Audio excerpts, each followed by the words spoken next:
is Tarik Talk. Your host, Tarik Mendez, takes you on a journey with guests from all around the world. Broadcasting around the world. Around the world. This is Tarik Talk.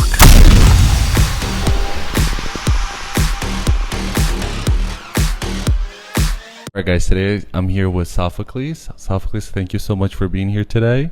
You're very welcome. Thank you so much, Tarik. Thank you. I'm so excited. We're in the middle of a setup. I know you're so busy, so I do appreciate you meeting with me for this podcast. Of course. Do you want to start off by giving us your Instagram info? Of course. So the Instagram for my company that hosts these shows is Start Shows, like start an engine, and shows like art shows.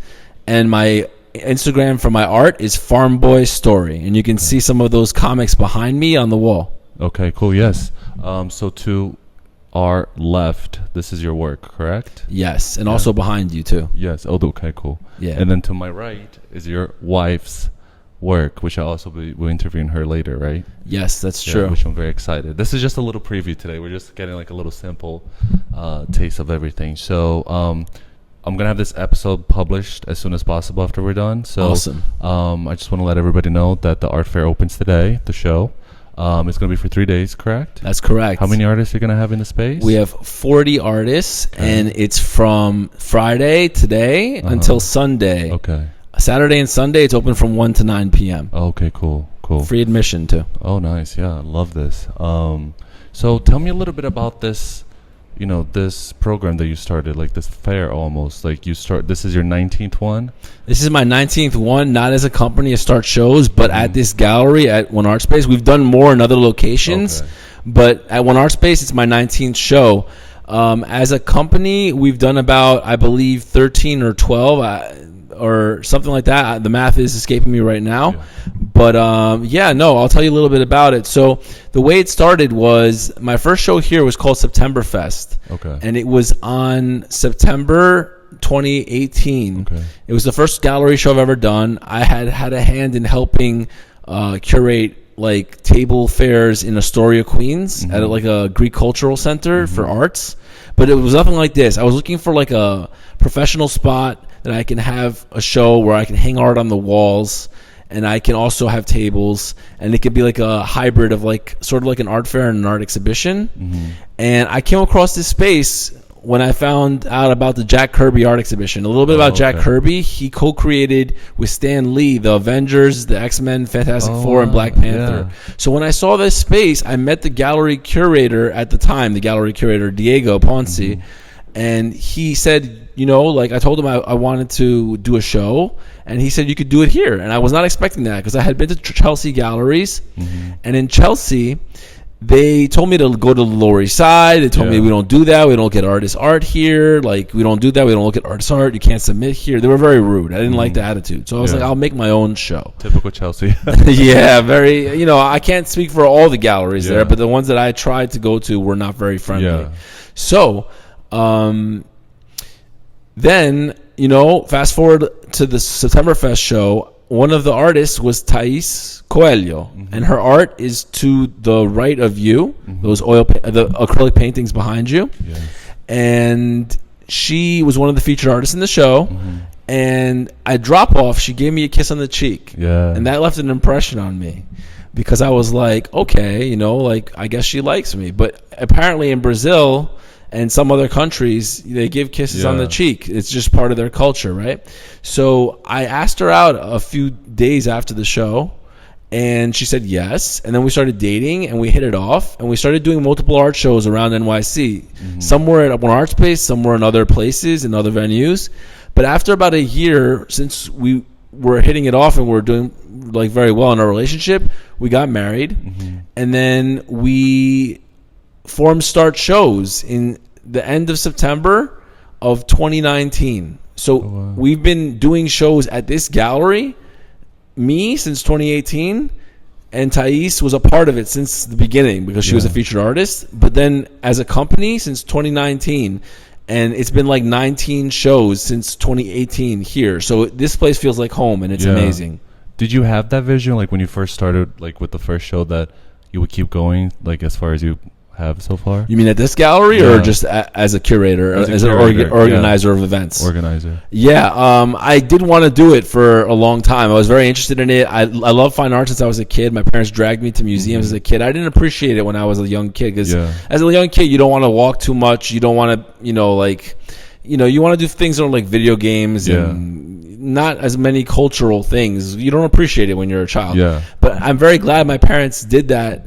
And they brought me to all these museums and all these awesome places when I was young, because now it led to this. And I've formed a community over 6 years, an art community, not just of artists, but of art collectors, art enthusiasts, like gallerists, all the people that love art. It's been such an honor and a pleasure to just be able to offer this platform to hundreds of artists in a 6-year span, and so many more guests. I think I saw on Eventbrite that we've hosted like over 3,000 guests in our span of doing start shows. Yeah. So that's awesome. I'm glad they have that stat so I can know that. But yeah, it's just been a dream come true. And not only do I get to feature my own art in a beautiful gallery in the heart of TriBeca, where like Robert De Niro has the TriBeca Film Festival. It's such a classy, upscale neighborhood. But this gallery space is beautiful. The staff is amazing. Shout out to Carlos over there, and the rest of the team: Jaime, May, Dan, and it feels like family. And it feels like home. Yes. And do you see yourself like in the future, like keeping this going as far as you can, and like creating a community, helping artists showcase their work? I think in some way. I don't know if we'll be always doing it in New York, because like my family right now is based in Brazil. We might start doing it in Brazil, like opening like a little like bakery, like we're thinking of calling it Bonita's Bakery, and maybe something, because a nickname for my wife, I call her Bonita, and I thought that was a good name because it's an alliteration, Bonita's Bakery, and making it like a gallery / art space as well. But I would love to continue to do shows in NYC. I don't know like how often it would be, because I'll be in Brazil. But I don't want to end it like just now. Like there's such an awesome response to the community, and they seem to have a need for it. And that's what I realized after Septemberfest in 2018. There was a need for it. At the end of the show, the guests gave the artists and me a standing ovation, and all the artists like hugged me. They gave me handshakes. Were like, "Thank you for doing this," because that was like something new at the time. There was other pop-ups, but they weren't really like in galleries. At first, it was a 1-day show, and we expanded to a 3-day show. They weren't really in galleries at the time. They were in like bars or lounges or like alternative spaces. But I wanted to do it in a professional space so that the artists could put their show on their CV, their resume, and they could say, "Hey, I exhibited in TriBeca one art space." Yeah. Oh, I love that. Yeah. And I want to circle back right now to your comic. Sure. Can you tell us a little bit about that? Sure. So this is Farm Boy, and it's a comic about a farmer that loves science fantasy comics. Oh, nice. And he always wanted to like travel to other worlds and meet other beings from other worlds. In his mind, he has a big imagination, but he's a farmer and he loves his farm animals. He's a vegetarian, and so am I. So I put myself a little bit into the character. He doesn't eat his animals. They're his best friends. He lives alone on an island. But soon, in the beginning of the comic, if you look up there, the first page it pans to the aliens, not to the farmer. And they're about to invade the Earth. Oh, wow. So he gets some superpowers from, I'm spoiling it a little bit, but whatever, from the alien scientist who betrays the king and gives superpowers to him through this like high advanced technology, like super satellite vibration machine. I haven't really thought of, it's called like the Enhancer. I think that's what I called it. And his animals get powers too, and they all know different martial arts, and they have access to pneuma. And in Greek, I'm Greek, pneuma means like spirit or energy, breath. So, it's kind of like Dragon Ball where they have ki. I'm very big inspired by Dragon Ball. It's my favorite cartoon and comic. Me too, Oh, awesome. That's good to know. And so they have to fight the aliens' technology and the aliens' threat with martial arts and their powers that they receive. And are you gonna have copies for sale today? Oh yes, there's copies for sale throughout the weekend, And some of the pieces on the wall of Farm Boy are for sale. The ones that are in the middle of the C shape are for sale. The original comic pages are not, just because I feel like it's too early in the comic's lifespan to sell those pieces, because I've attached them because they took a long time to make, and also because I don't think I'll get the price that I want for them now until I actually it becomes a big thing. And I have faith in myself. I know I will. Oh, you definitely will. Thank you. And do you have those for sale online as well for people that can't attend the show? They're listening to the podcast. They can hit me up on Instagram on Farm Boy Story. They can DM me, and I can always ship it to them. Okay, cool. On Start Shows, our website, startshowsnyc.com. I think it's also listed for sale, and they can purchase it through there. Okay. And then I can, print more if I run out, and always make more of the zines. But soon it's going to be on Amazon. There's going to be a couple of chapters in concept art, and the first book is going to be called Farm Boy Genesis. Okay, cool. Yeah. And have you ever always had a love for comics? Like, how did you start from reading your comic books to creating your own? Like, how was that creation process for you? Sure. So I started off reading comics when I was a little kid. I really loved animation, like anime, like Dragon Ball, and I didn't even know it was from Japan at the time because I was just a little kid. Yeah. And I didn't even know that it came from comics, like the anime. That's where it stemmed from. But I loved all sorts of comics and cartoons, like Ninja Turtles and Sonic the Hedgehog, the video games, and Marvel and DC characters. And my father gave me my first comics. I don't know which one was my first one exactly because that was a long time ago, but I know my favorites were something like X-Men and Spider-Man, and I also had Superman, and I don't think he gave me Batman because it's a little bit darker as a kid, but I had a lot of X-Men, Superman, Spider-Man comics. And then I bridged on to manga when I was more of a teen. And the way I kind of got started on this journey was when I was in high school and senior year. I didn't know what I wanted to do in college, like many people don't know, because they're still so young and life is full of so many possibilities and twists and turns. So I came across Shonen Jump in a Barnes & Noble. Shonen Jump is a Japanese compilation of popular comics for boys and teen boys, but other people read it too, like girls read it too. They're very popular stories.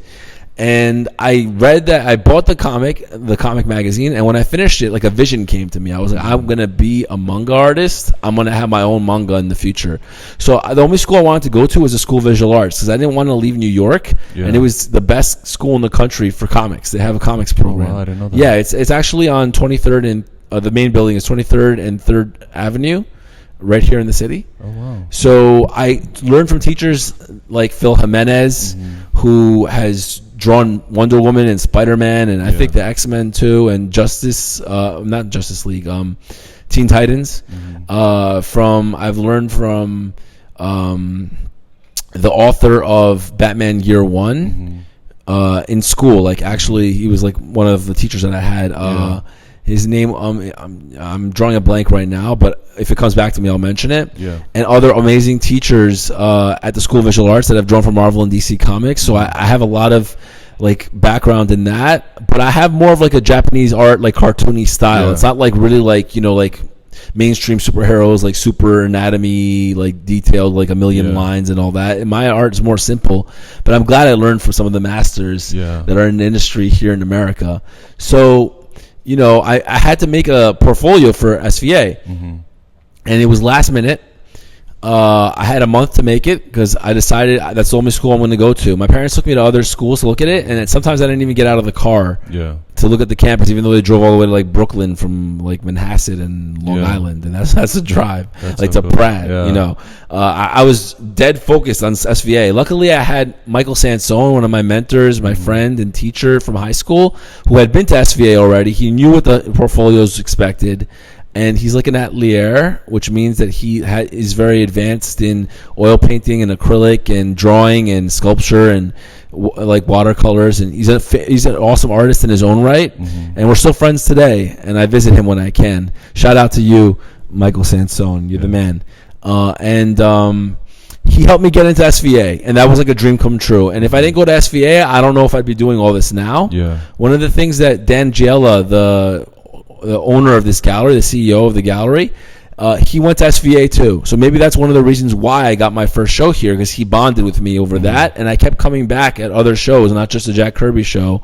And he liked my tenacity and my consistency that I kept coming back. So that's a tip to any artist. If you want to get your art anywhere, in a gallery, don't bother the CEO during or the owner of the gallery during an opening because they're probably really busy. But go when it's like slower hours, like during the week or something, and show your face many times, and then you'll probably strike up a rapport and a relationship with them, and it'll help you in ways that you can't imagine. Just make connections, talk to people, and even if you think you're bothering them, most of the time people like being talked to, and they like, schmoozing and talking. Yeah. And do you think, like, as you mentioned before, being exposed to art with your parents when you were young, do you think that created like a love of art for you? Oh, definitely. Especially comics, because my dad gave me my first comics, and fine art, because they would take me like every museum, every vacation we went to, they would find like 5 museums to take us to, and me and my brother and my sister would be like, but I'm glad they did, and now I appreciate it. Like I can say like I've been to some cool museums in like different states. Is it like a full circle moment for them? Like, have they come to the shows and get to see you in action? Yeah, they come to my shows, they support me, and my dad loves art, so I think my mom loves art too, but I think my dad loves it a little bit more. And sometimes like he like is tempted to buy a piece, and my mom's like, no, we don't have any space on the walls for that. Even though I think it's just because she wants the walls to look clean, but he's like, oh, I want to buy this piece. My mom's like, no. No, I get it. I feel like him too. I support the artists in the shows, and often I never leave a show without supporting at least one artist, and I often support not most, but there's a lot. Several artists in the show. I'll buy prints. Sometimes I buy originals if I connect with pieces. So I'm a fan of the artists, and they're my art fam. They're not just clients, Okay. Yeah. Got it. And then for the people that are interested, like listening to this podcast right now, they want to attend tonight. Do you need any type of like QR code or SVP, or can people just show up? People can just show up. There is an Eventbrite that has detailed information about this event, the featured artists, what they can expect. We have a magazine release party tomorrow in collaboration with Blue Calf. It's an NYC Bronx-based publication. I'm very tight with Blue Pablo, the founder, and he's going to be releasing his Blue Calf NYC Stories issue 2 that features artists that work in New York, do shows in New York, live in New York, and artists of multiple mediums.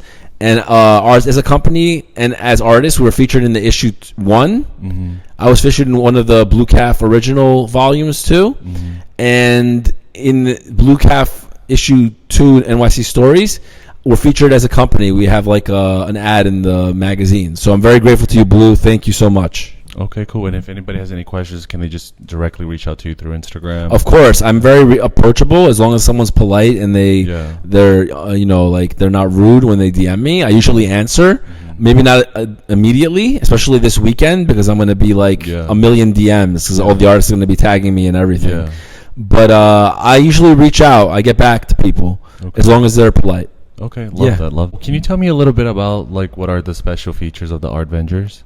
Yes, Art Vengers exhibition has a really, really cool feature where if you go, as soon as you come in the entrance, if you keep walking straight down the right-hand wall, there's a room called the Creator Room, and there's going to be free art supplies, not to take home with you, but you can draw here at the show on complimentary paper with different art supplies, like different kind of markers and color pencils, and you can make your own creations, and the back hallway and back walls were left empty on purpose so people can make their own creations and pin them on the wall and be featured and join the Art Vengers. I love that. In one art space gallery, in a TriBeca gallery. And you know what? It's kind of like a wink wink like cheating situation, but they can say, hey, I featured my art in a TriBeca gallery because they drew something in the gallery and they pinned it to the wall, right? So I won't hold them against it. So I won't hold that against them. But they're also going to be complimentary beverages on Friday and Saturday. And there's going to be sangria, some wine on Saturday, and there's going to be apple juice, iced tea, and water so that the kids and people who don't drink can have some beverages too. And there's going to be art on, like I said, the magazine opening on Saturday, the release. There's going to be an editor's talk with the editor. I'm going to be interviewing Blue Pablo. And there's going to be some like interviews of artists and just artsy, fun vibes. There's art of all kinds in this show. We got comic art right behind me. You can see it. We got oil painting, acrylic painting, drawings, jewelry, NFT art, digital art, animations, sculpture, every medium you can think of, we got it. Yeah. So it's a full circle, amazing art show, and I invite all of NYC to come. Like I said, free admission. You can just show up. Yeah. If you want to RSVP on our Eventbrite, we appreciate that. It just helps us know how many people are going to come. But even if you go on Eventbrite just to see the information, that's cool. And you can learn more about the show there. I love that. And do you want to add your Instagram and all the info again one more time for people listening? Of course. So the Instagram for our company, mine and Thais' company, Start, START, shows, SHOWS. And my Instagram for my art is Farmboy Story, and I'll also give Thais' Instagram for her art. It's Thais, THAIS, .Coelho, COELHO. I know it's a Brazilian name. Yeah. Artista, ARTISTA, and her art is to the right of Tarik. Yes, and it's beautiful. Thank you. It's her Geisha series. You're welcome. Me. When I got here, I told you you're like a founder with many hats. You're running around organizing things. You put on your suit. Now I'm sure you have to take it off again, do the setup, and then put it back on. Yep. But that's the life of a founder. So thank you so much for meeting with me. You're very welcome. For this podcast to go out and get published. We'll definitely meet again and go into depth. But yeah, so everybody, please attend the show today. It's definitely nothing like this in New York City. All other boroughs, please welcome. Right. Thank you so much. Thank you so much. Thank you for listening to Tarik Talk. Follow Tarik Talk on all social media channels and check out the video interviews online.